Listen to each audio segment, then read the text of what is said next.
This is a blast. This is a blast. A fun German dressage pony. And a very robust 18. Yeah. He's 18? He's 18. Now, as I rode that flying change, he was starting to get crooked. He was starting to lose longitudinal balance. His withers went out to the right. He was taking over a little bit.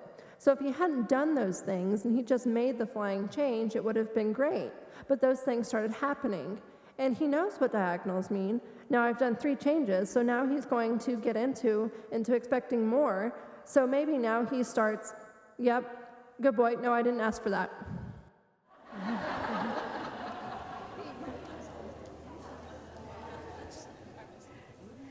He says, my brain cells are ticking faster than yours. I did ask for that one.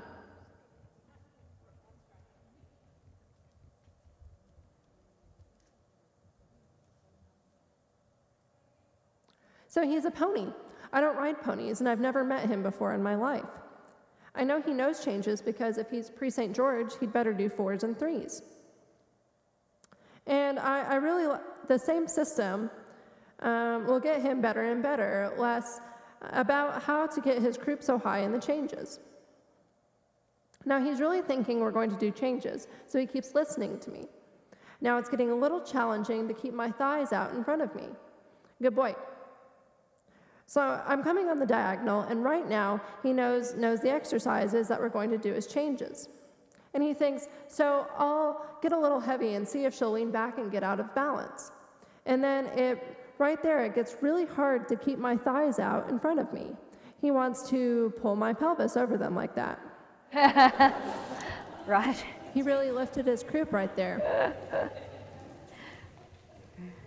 Do you understand what Heather said there? Yeah? If he could pull my pelvis in front, if he could pull my thighs too vertical and could pull me towards the front of the saddle, he could, and he did. Yeah. So this was going to be a demonstration of what he could do, and he went, you're right. So in other words, Heather's saying she's got to keep her 45-degree angle thigh and not let it get too vertical and not let it come off the saddle. And he's trying to go, I could disorganize your framework, you know. I can make my changes really pop up with my croup, and I can do them whenever I want. You could put this one in your suitcase. Yeah. Good boy. Heather was telling me she's up to weight, actually. I don't think it's going to fit. But he fit me better than you. I think you should go in my Travel suitcase. size. What size? What was that? Travel size. Travel size. He's like a little warm blood in travel size. Yeah. And I don't know if you guys saw it, but Heather got a little left behind on a couple of those changes. Yes, there was just a smidgen of water ski motorboat, as she didn't quite keep up with him as he did a little bit of a jump.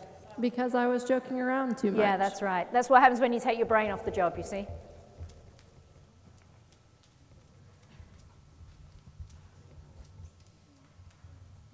Let's try some more fun stuff.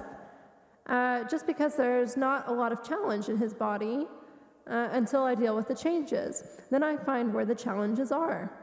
So now I'm going to try a half pass, not to show off or just have fun, which I am doing, but to see if I get into more problems, to see if he'll stay kind of being my horse and me as his rider. So, you know, Heather's kind of going, where's the edge? Where's the edge of challenge for me? Where's an edge of challenge for him? Where's where we can meet each other and make a little bit of difference to what's going on? So do you get what I mean? The edge on the grey horse was, can I sit here? Can I stabilize my body?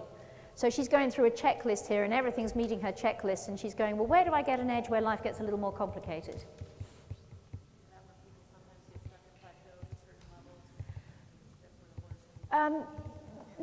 People often plateau at not on what is their edge, on them just doing some not good biomechanics that don't work. That's where people plateau. They don't plateau on what is a real edge of your toolkit meets the horse's issues.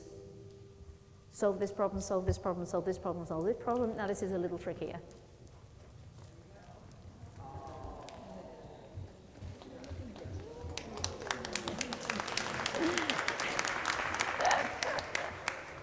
One more of those, then we can go to lunch, right?